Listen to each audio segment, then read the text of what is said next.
লাহোৱাল বিধানসভা সমষ্টিৰ অন্তৰ্গত ঢলাজান অকলেণ্ড সংযোগী গড়কাপ্তানি পথটোৰ বাবে জিয়াটো ভুগিবলগীয়া হৈছে অঞ্চলবাসীয়ে। প্ৰায় 2টা দশক ধৰি পথটোৰ কোনো মেৰামতি নোহোৱাত জমৰ যাতনা ভুগিছে ৰাইজে।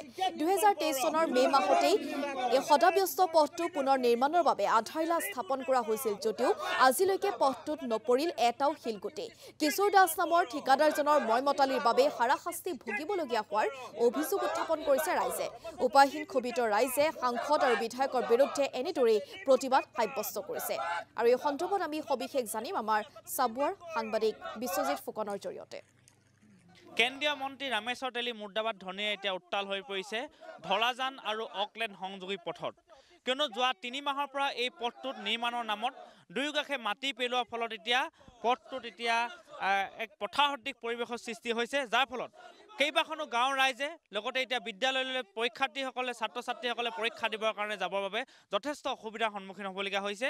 আৰু তাৰ বাবে ৰাইজে বাৰম্বাৰ ঠিকাদাৰ জনপ্ৰতিনিধিক অৱগত কৰাৰ পিছতো আজিলৈকে কোনো গুৰুত্ব প্ৰদান নকৰাত এতিয়া সৰ্বসাধাৰণ ৰাইজ ক্ষোভিত হৈ পৰিছে আৰু এই মুহূৰ্তত প্ৰতিবাদ সাব্যস্ত কৰিছে। মই দেখুৱাইছোঁ পৰিৱেশ, আৰু এইটো পথতে এতিয়া বোকাত কেইবাটাও দুৰ্ঘটনা সংঘটিত হৈছে। আৰু এই মুহূৰ্তত পোনে পোনে মই প্ৰতিবাদস্থলীৰ ৰাইজৰ সৈতে জানিবলৈ চেষ্টা কৰিম আচলতে আপোনালোকে যে আজি প্ৰতিবাদ কৰিছে, কিয় প্ৰতিবাদ সাব্যস্ত?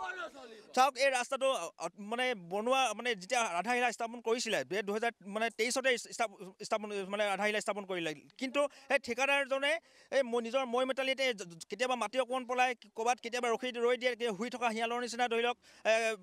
ৰাইজৰ কেনেকুৱা অসুবিধা হৈছে এতিয়া আপোনাৰ? ৰাইজৰ মানে বিভিন্ন ধৰণৰ সমস্যা, আপোনাৰ স্কুলৰ যোৱাৰ ক্ষেত্ৰত বা ৰোগী নিয়াৰ ক্ষেত্ৰতে আমাৰ হায়াৰ ছেকেণ্ডেৰী পৰীক্ষা হৈ আছে, ধৰি লওক মেট্ৰিক পৰীক্ষা হৈ আছে, সেই ছাত্ৰ ছাত্ৰীসকলে 10 কিলোমিটাৰ দূৰে বাটৰেদি অহা যোৱা কৰিবলগীয়া হৈছে। কিন্তু আমাৰ এই যিজন ঠিকাদাৰে বা ৰামেশ্বৰ তেলী ডাঙৰীয়াই এই ৰাস্তাটোৰ সন্দৰ্ভত একো কাণ সাৰ দিয়া নাই।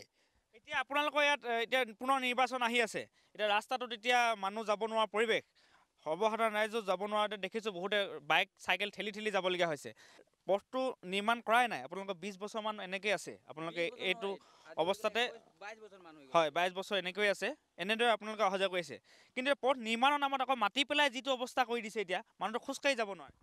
হয় আমাৰ ইয়াৰ যিটো এতিয়া আমাৰ ৰামেশ্বৰ তেলী ডাঙৰীয়া আছে, তেখেতে আমি প্ৰায় 5 বছৰ দিন তেখেতৰ কাৰ্যকাল হ'ল, আজি পৰ্যন্ত আমাৰ এই অঞ্চলত তেখেতক দেখি পাবলৈ নাই।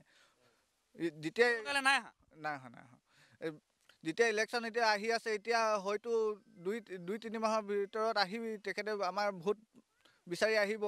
আৰু এইবোৰ ৰাস্তা আপোনালোকে দেখিছেই যে কি অৱস্থা হৈছে। আমাৰ এতিয়া যিসকল স্কুলৰ ছাত্ৰ ছাত্ৰী আছে, সিহঁতৰ এতিয়া হাইস্কুল শিক্ষান্ত পৰীক্ষা চলি আছে, সিহঁতি এইটো ৰাস্তাই যদি যায় আপোনাৰ সিহঁতৰ স্কুল ঠিকাদাৰৰ ময়মতালিৰ বাবে হাৰাশাস্তি ভুগিছে ৰাইজে, আৰু তাৰেই ক্ষোভিত হৈ আজি প্ৰতিবাদ সাব্যস্ত কৰিছে এইসকল স্থানীয় ৰাইজে। বিশ্বজিৎ ফুকন মুহূৰ্তত ধন্যবাদ জনাইছোঁ। আৰু লাহোৱালৰ এই বিধ্বস্ত পথছোৱাৰ বাবে আজি প্ৰতিবাদ সাব্যস্ত কৰিছে ৰাইজে।